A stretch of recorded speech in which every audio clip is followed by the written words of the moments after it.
the settings and stuff. You know, she's like, I'm not going to talk about prayer class. I'm not going to, you know, she's like, it's like a lecture hall. She's like, I'm not talking. You know, and I'm like, well, your teacher would appreciate it if you jumped in every once in a while with something thoughtful, you know, and he wouldn't be upset. But so I think auditorium classes are hard. Yeah. But I'm glad you're here. I hope that would go without saying. I'm glad you're here.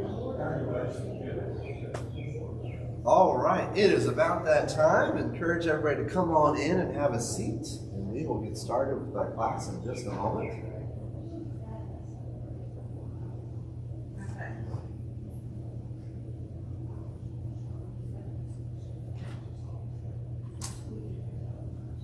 All right, man, come on in, have a seat.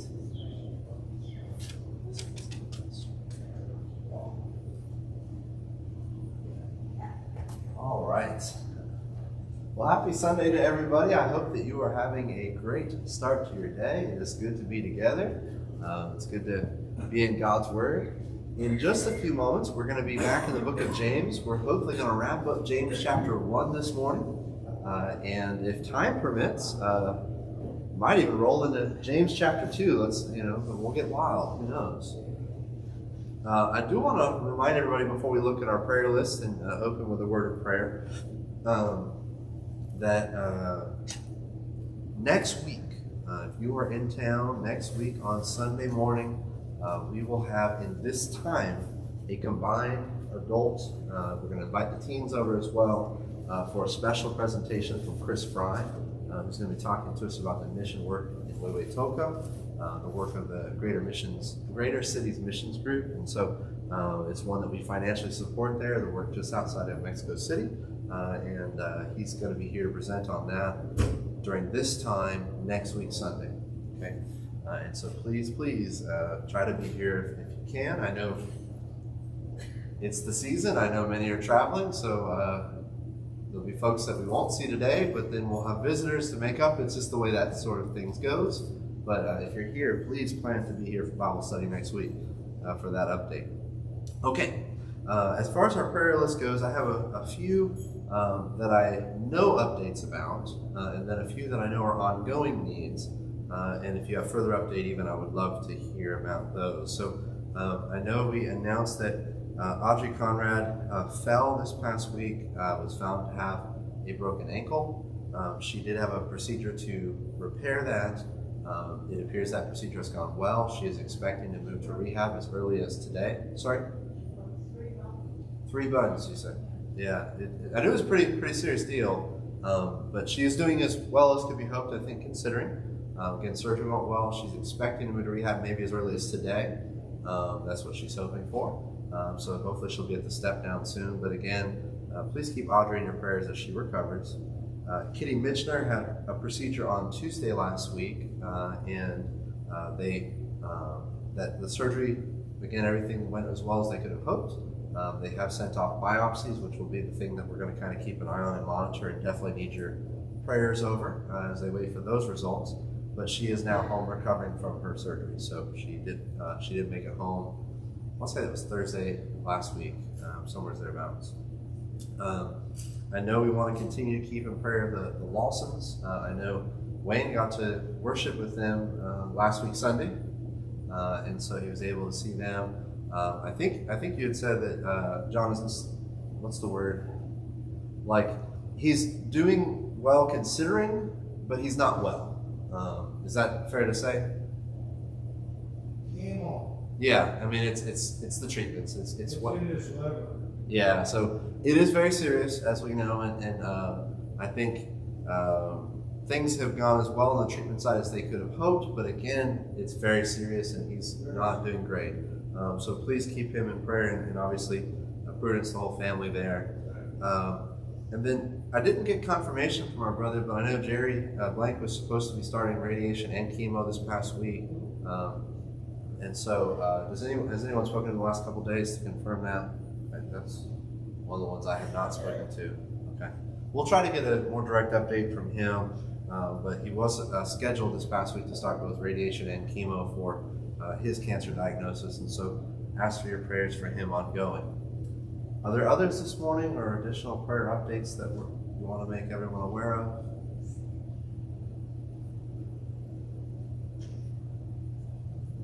Okay, no worries. If there's not, let's go and open up with a word of prayer as we get into our time of study this morning.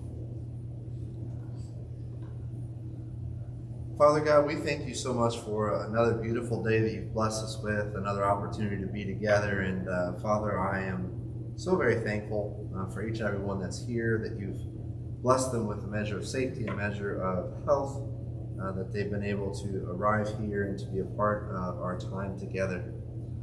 Father, I thank you for your word, the gift that it is to us, the words of life that we get to read and experience. And Father, my prayer is, we're going to talk about this morning, that we would live out, be doers of your word. And Father, I thank you as well, because I know that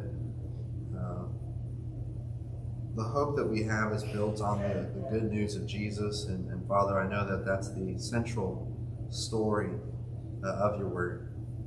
And Father, I know that we're in a season now where there are so many who are thinking about Jesus' birth, his arrival on earth. And Father, I know that's something that we celebrate, we try to celebrate always, that there is a God who is with us, that God is you, and you have always desired to be in relationship with us. And I pray that we would continue to walk not only in that story, but in all of the amazing stories and teachings of Jesus. Well, Father, in this season, I know sometimes we're able to engage in conversation people who otherwise would not want to have spiritual conversation.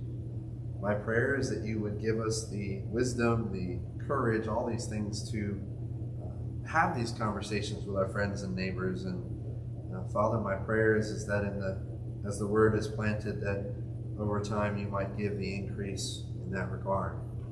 And so Father, I thank you for the amazing story of Jesus today. And Father, give us again the strength to share it. Father, as we're here in this time, I know we've mentioned several that we're concerned about. I just ask that you would continue to be with Audrey Conrad as she recovers from her injury and recent surgery. Father, that you would be with Kitty Michener and her surgery recovery. And Father, the biopsy results that she's awaiting, Father, my prayer is that the results she receives would be the good, healthy results. Father, as well, we pray for those who are undergoing ongoing treatments, Jerry Blank, Tom Lawson, these individuals who we know have serious diagnoses, and just ask for your watchful care over them and blessings upon them and their families at this difficult time. Father, I'm sure that there are those that we haven't thought of this morning, folks that just aren't feeling great, or dealing with much more serious things. Father, whatever it may be, I ask for your blessing there. Father, as well, I'm just mindful in this holiday season of those who've experienced recent loss. Father, I know that the holidays can be difficult for anyone, but particularly for those who are still mourning and grieving. And so I pray that you would bless, that you would comfort, that you would bring in your peace.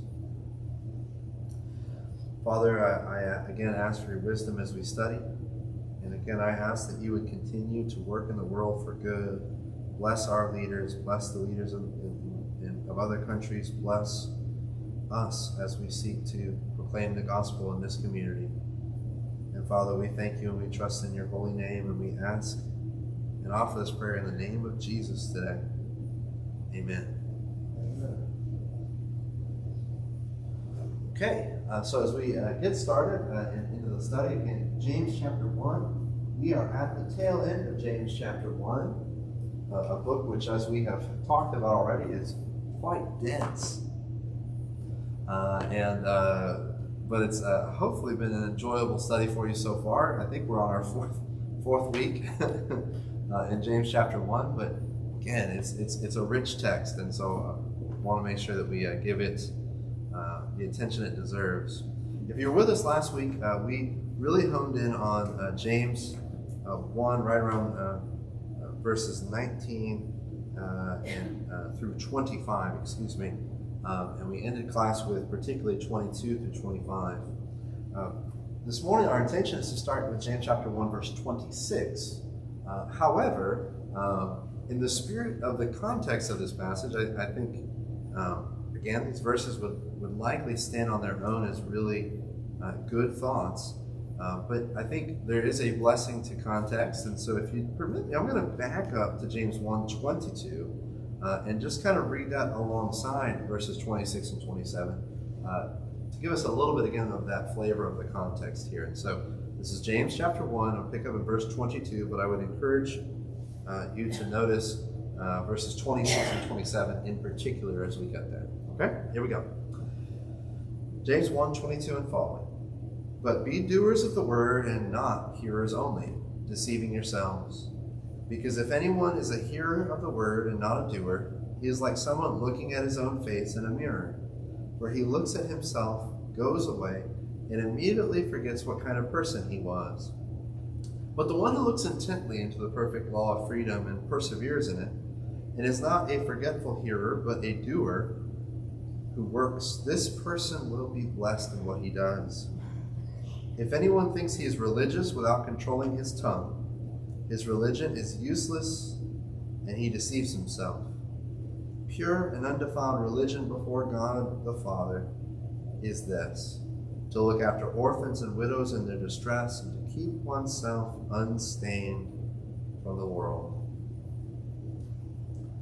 Okay, so, again, thinking about a lot of these things here, if you will permit me, today and in this time, we are going to speak less about that first part. Well, I'll give some reference to it here now, but again, in verse 26, without controlling his tongue, James has a lot more to say on this subject. And so we won't do a deep dive into controlling the tongue today. Again, if you know if there are passages about controlling the tongue that are coming to mind, they're likely in James. And so he's got a lot more to say on this subject. And so if you'll permit me, we won't focus our time so much there yet. But stay tuned. For those of us that are big talkers, we got to be careful. And for those of us that are little talkers, still got to be careful. It's going to be a challenge for everybody, right? And so we'll talk more again about that later. But James is going to go further. And I think one of the points he's making here is in part about talk versus action, right?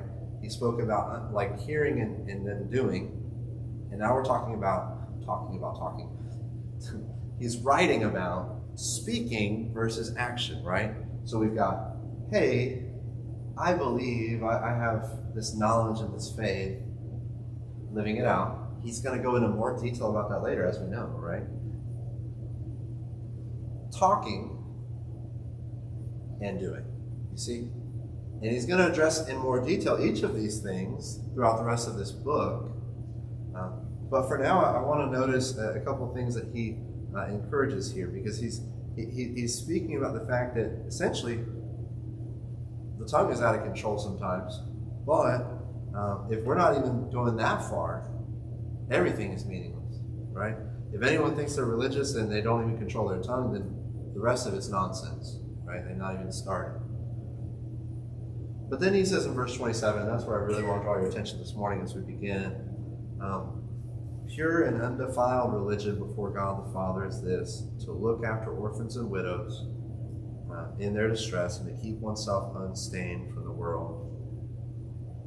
Now, we can take this one of two ways.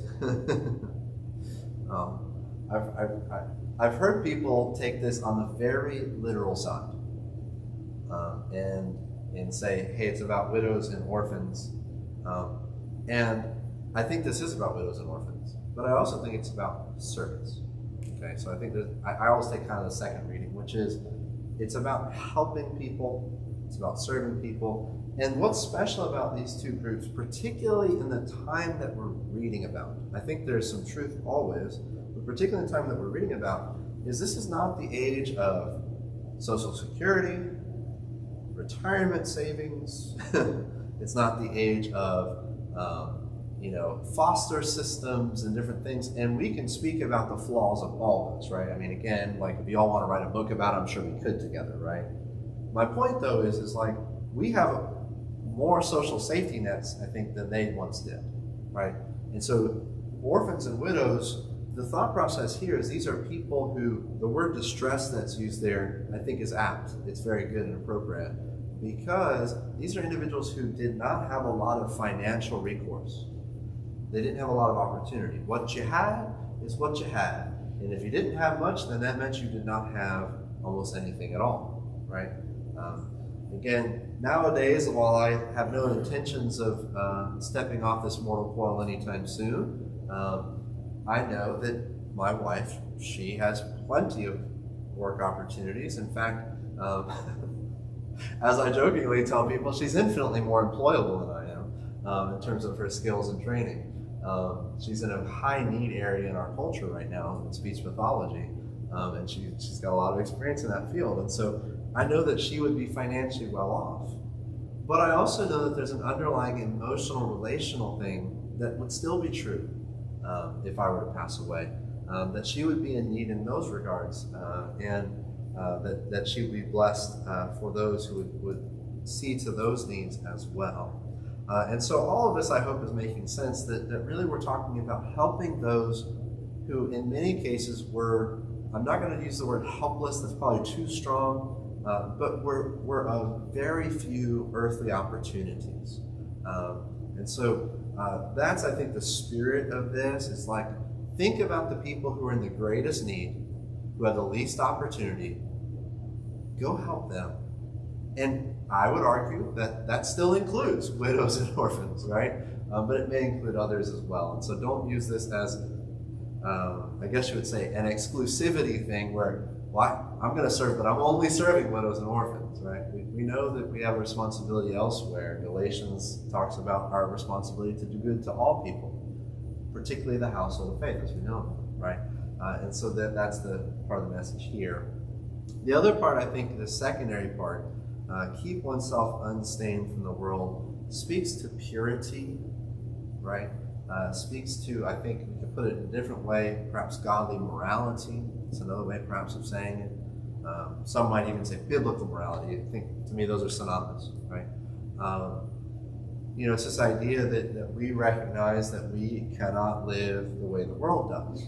So our deeds, our conduct, it has to look different, right? Ours should stand out. Not because we're people that are necessarily seeking the standing out. It's more along the lines of, you're going to because your conduct will set you at odds with the conduct of others.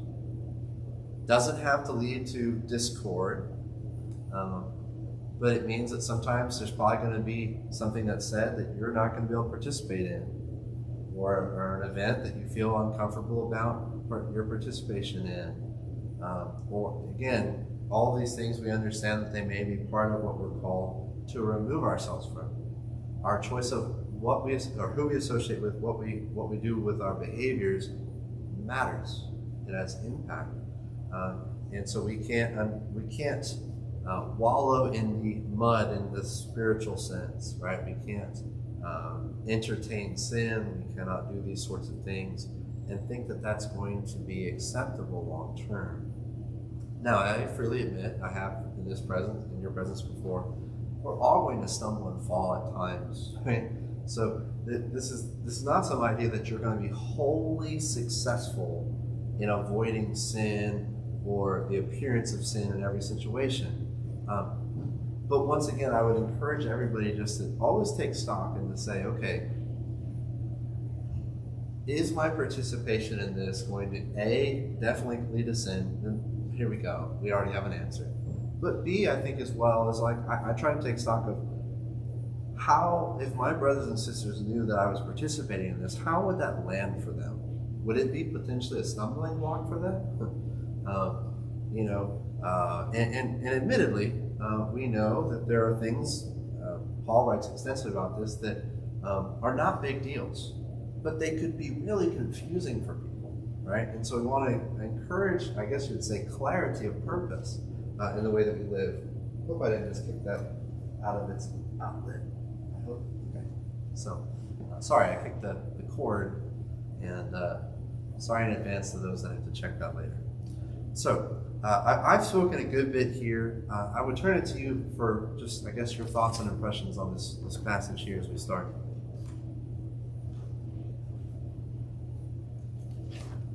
Yes, sir? Yeah, one thing that cracks in my mind that you brought up the relation to, we want to serve but not seek attention. But we also fall in the trap of, going out of our way to not seek attention, and therefore not doing enough. Yeah. It's a delicate balance, to your point, right? And again, I don't necessarily know the right way, and I guess it probably has to do a lot with what personally tempts us, right? Is to make sure everybody heard you saying that, we know we're not doing this to seek attention. We're doing it to do what's right? We're stepping into service to honor and bless, right? And so it's kind of the balancing act of, there's probably certain personality types that you speak about that are so hesitant to be possibly seen for having, being recognized or whatever, that it may convince them not to step into the good thing, right? Out of fear of being the center of attention or whatever that may be. I think there are other personality types that probably have the opposite challenge, which is praise can easily go to the head, right? And it's easy to eventually turn that into, well, am I doing it because I know it's the right thing, or am I doing it because, it's fun? It's fun to be cheered on. I can tell you that that balance is a difficult one to kind of keep in mind. So I appreciate you saying that. But yeah, I think that's where we have to be, I guess you would say, like, self-aware and honest, is really kind of taking stock periodically of where we're at. Like, is it something that I am missing opportunities because I've convinced myself that any type of recognition would be wrong? That's too far, right? The same way that, we know that the Pharisees, Sadducees, those that were teachers of the law, Jesus said that once that their hearts were in the wrong place, they already got their reward. Well, I'm not wanting that. This is great. I don't want that if it's going to be at the expense of the eternal promises, right? So it's kind of finding that balance between the two. But and again, I think different seasons in life probably are even going to be challenging in different ways there. Yes, sir? I think James is also reminding us this is an individual's responsibility. We have a tendency, or some would have a tendency sometimes to say, well, yes, church takes care of that. This is speaking to me. Yes. Speaking to us individually. It's my individual responsibility to look around and see who's in need. And do whatever I can. Absolutely.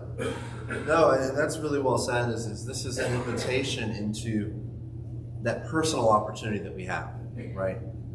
Certainly that there are, I guess you would say, collective ministries that we come together around, and those things are very good. We're involved in a lot of different things as a congregation. But if we only are looking for those opportunities when we're in this sort of assembly or when we're in other types of, again, service assemblies that we might have, we're probably missing the point here of there's opportunity right around you, that there is a personal responsibility to those opportunities. And I particularly when I worked with young people, I used to say this, but I think it's true for all of us, is there are likely people that are in your life that I will never meet or have influence over, right? Like, we overlap, but that person, there's no overlap in my life, right? Our circles are just different circles. How you then approach that individual in friendship or in love or whatever it may be is your responsibility, right? And I think that's something that we, I guess, occasionally need reminders of, because we all have more influence, I think, than we sometimes realize, and so I think that's worth saying. But I also think that we have opportunities that are not afforded to others. One of the hardest things about being a minister sometimes is I'll have a conversation with someone and they say, well, I'm really concerned about my uncle, and Okay, cool, what's going on with your uncle? I'm trying to help. And they say, will you study with them? And I said, probably the better question is, will they study with me? Because they don't know me at all. Other than me wearing, I guess I could show up with my minister badge on, and really impress them, I guess. I don't know. But, yeah, that's right, you get a little clergy badge. You'll get me in trouble now. But seriously, right? And again, I know that some people do respond to that sort of thing. Like they take perhaps the opinion religiously of a preacher or something more seriously.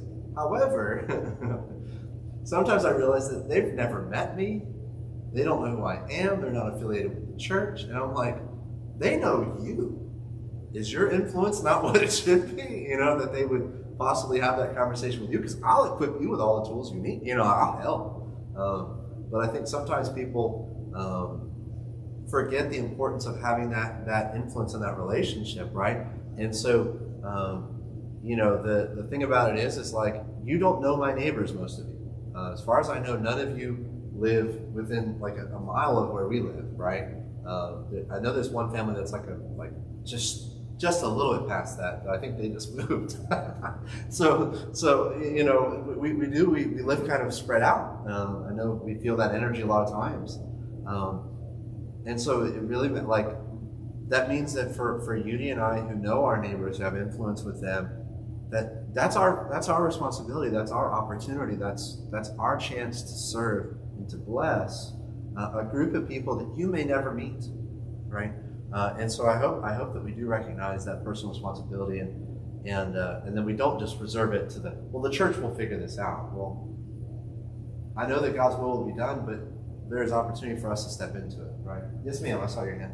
In keeping with our responsibility, better faith without works is dead. Yes, as James will write, absolutely. So as she said, James is later going to write, actually this very next chapter, that faith without works is dead, right? And that's all this connection, right? And it's one of those things where, let's be honest, again, belief, integral, necessary. We have to have belief, right? We have to make sure that our words are in keeping with the faith that we profess. All that matters, the control. But then if we don't step into it, then some of that other becomes meaningless because we haven't stepped into it, right? We've had this discussion on a few occasions, and I'm trying to think exactly what setting it was here together, so forgive me if this sounds familiar, but biblical faith is about more than just saying, I believe or I don't believe.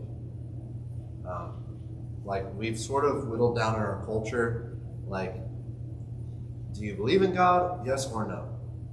And the reality is, biblical faith, an interchangeable word is like trust, right?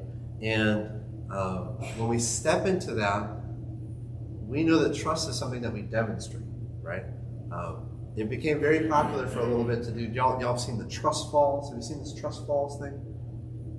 No? Maybe people of a certain age, I don't know. But yeah, basically it's where you just go, all right, here I go, and you expect the person behind you to catch you, right?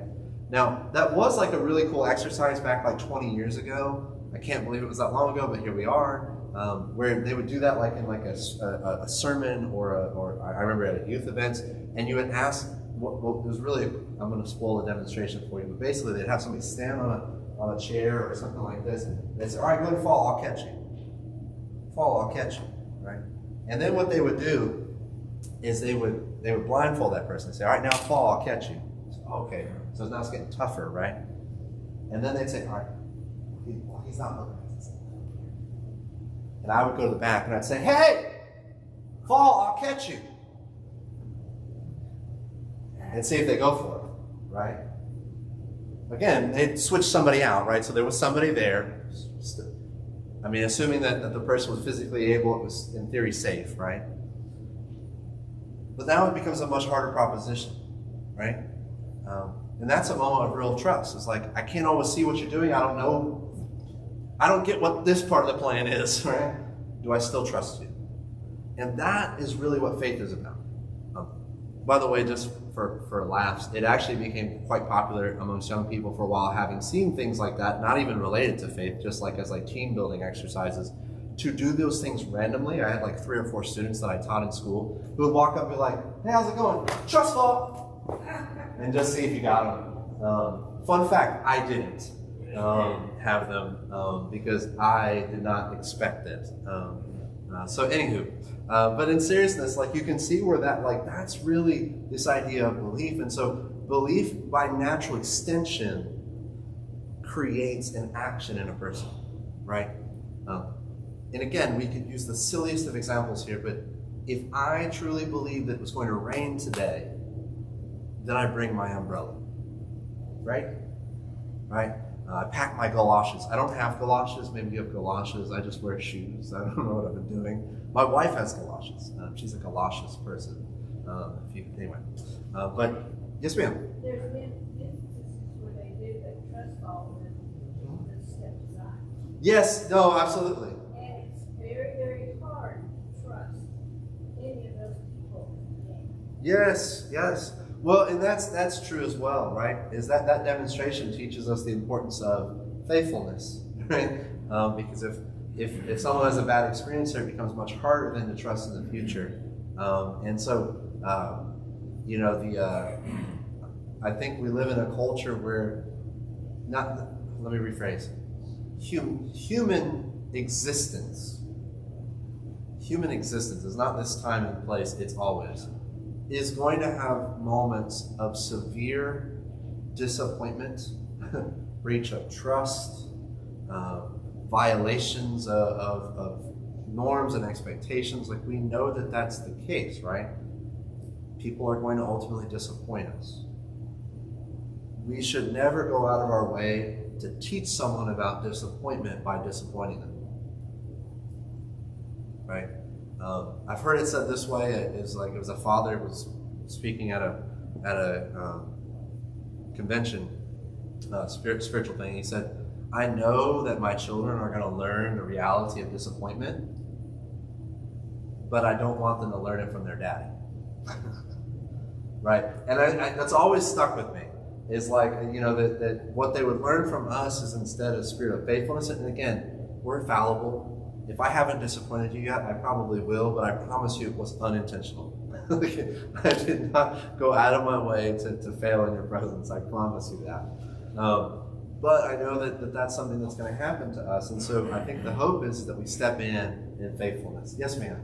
I got a question. I mean, we go to see Edna a lot. Yes. As a member here and everything. And we're the only ones in the church who go and visit her and everything. We feel comfortable with her because we've known her since we've been here. This and that. With Audrey, it's, I mean, I just don't know about walking, you know, how do you go to the hospital? Because I heard somebody say, like, called her and she said it's not a good time. And I know myself, when I come out of the hospital, I don't feel good. And Yeah. somebody just comes to your door. Sure. You know. Yeah. I don't get it. I just don't know what to do. Yeah. So you've raised, I think, an amazing question, because I think the practicality of things is hard, right? Like, how do we step into these things and what's appropriate? And I'll just tell you, like, I think this is going to end up in a place of opinion, right? But I hope that this helps, I guess, as I'll share mine, and then I'll be glad to hear from others. She was saying about, like, that balance of, like, okay, you know, you go and you visit people, and part of where you step into that visit is that you usually have some relationship with them, right? So there's that comfort, so that expectation. But then there's other times where you don't know people as well, but you know there's a need, and so how do you balance those? And then also, what do you do when you maybe know that person, but that person is telling you, like, no thank you, right? Like, and so, but you know there's a need and you don't want to, anyway. And I can tell you that I feel like half of my day is spent as a minister navigating that. I will tell you what, at least on the front of people, when they tell me no, I just take them at their word. If they say, hey, I'd rather you didn't come right now, I believe them. And so I honor that. It's part of the reason where I know some have difference of opinion here. Again, it's opinion. If I call and say, hey, I would love to be there, would you like me to be there? And they say no, I say, no worries, I'll pray for you. Right? And I mean, not I'll pray for you so that you're comfortable with me, but I'll pray for you because I love you and I want things to go well, right? And so I just honor that. That's how I approached it. Now, one of the things that I think I will tell you that we have done many times, Lon and I, Austin and I now more recently, sometimes in meetings with the elders, is when we recognize that there's somebody who is in need and that there's an opportunity for visitation or for delivering food or doing different things like that. We also recognize that relationship goes a long way there. And so we try to recognize, this is huge, I think, if there's a question of correction, right? Is who has the position of relationship that it's going to be received best, right? Now, all of us can reach out, right? And that's the thing that I would point out, like when someone's sick, if you can't visit, send them a card, right? You know what I mean? That goes a long way too. So don't discount like even the little gestures, I would say. But also recognize like, if it's gonna be awkward or weird, like it's probably better for that to be somebody who already is aware of the awkwardness and can step into it a little bit more easily. And so we try to be mindful of that too. There is no perfect answer, I guess, to your question. I am thankful to tell you that I know that Audrey has had visits by folks and has had phone calls with folks. And so, you know what I mean? So I think collectively we come to it. My little kitty has no family close. We know her daughter is here right now, but she has nobody here. Right. And I think that's where we need to be. The first thing I think we have to continue to try to do is together as a church family to recognize those needs, right? Again, I'm going to speak for myself, and I hope that this lands correctly, so please hear me carefully, that there are a lot of Sundays where my time is like locked in, like where I'm in a deep conversation with somebody or just have to take care of certain things. And so sometimes I will get to the office and Austin will ask me like, hey, did you see Wilma today? No, like, and it's not necessarily Wilma, I'm using a hypo. I'm like, maybe? Not, you know, and it's not because I don't care, it's not because I'm not attentive, right? It's because, again, like, kind of a crazy person that way. And I know that we all, and so my hope is, and I think this is where it's really important, is it's almost a mathematical impossibility that we're going to be close with every member here, right? We don't have enough hours in the day to build that level of relationship with every person. But it's making sure that everybody is plugged in such a way that we're not creating cliques. We don't want cliques. That's not the spirit of this. But where at least a couple of people will notice, that will see and say, you know, I know that they were sick a week or two ago, but I haven't seen them since. I need to check that out, see what's going on. And to take then, I guess the word I would say is the initiative to reach out and to find out and then to make sure that if there is another need that needs met, that particularly one that is beyond your capacity to meet, that others are brought in to help, right? One of the things that I love that this congregation does is, and I know we can't always do it, but we do it on many occasions. I know you all did it for us when we were quarantined with a newborn, is you all coordinated. Gene, I think you might have headed it up. If you didn't, I'm sorry, I'm giving you credit anyway. That every other day, food was brought to our house. And I got to tell you, like, not only the thoughtfulness of food at all, if you brought food once, we would have been blessed. But the fact that you all had thought it through and said, yeah, if we bring it on Monday and we bring enough food, they'll have plenty for Monday and then likely Tuesday with leftovers. So the next person's not going to bring till Wednesday. And you actually brought something like 7 to 10 meals over the course of 2 to 3 weeks. And I can't tell you what a blessing that was for us. And I know you've done, the different members here have done that for people after surgeries, or again, folks who don't have family here. And sometimes we ask and they're like, no, I'm set up. I'm good on food. I don't, or they have family here, whatever. But I think all of that matters, I guess is what I'm getting to. And so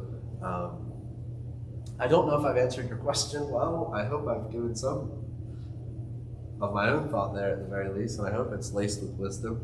But are there other thoughts there related to this question? It's a really, again, good practical question. Everybody has different sets of skills too. Yep. Where some people might be really good at comforting, and some people, sometimes I'm awkward at it. Yeah, that's right. But I might be a good, you know. 100%, absolutely. Well, and that's it. Is I think that everyone's ministry, everyone's call in ministry is not quite the same, right? I can tell you, I have been called into visits with people I have never met. And I've been told that I'm not bad at it. Like, that I'm actually pleasant. I don't know. I feel awkward and weirded out by it, because again, like for me, if you gave me the option of spending the afternoon with a couple of close friends, or even an afternoon of solitude, I would pick that over going to a place and meeting new people.